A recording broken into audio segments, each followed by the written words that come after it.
মহামান্য আদালত, আজ কাঠগড়ায় দাঁড়িয়ে আছে এক ভয়ঙ্কর আসামি। তার নাম হলো প্রেম। এই প্রেম খাইতে দেয় না, ঘুমাতে দেয় না, কাজ করতে দেয় না।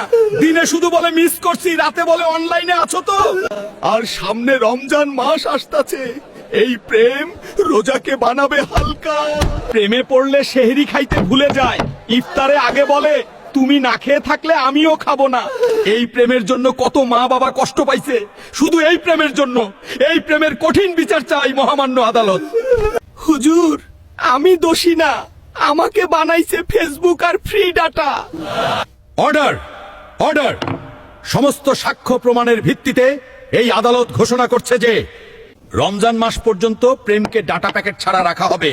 দিনে 5 ওয়াক্ত নামাজ, রাতে 1 ঘন্টা ঘুম বাধ্যতামূলক। আর দর্শকদের জন্য ঘোষণা, রমজানে প্রেম না, সবজি খাও, পানি খাও, আল্লাহকে ভালোবাসো। আপনার মতে কে দোষী, প্রেম দোষী নাকি ফ্রি ডাটাই দোষী? কমেন্টে লিখুন।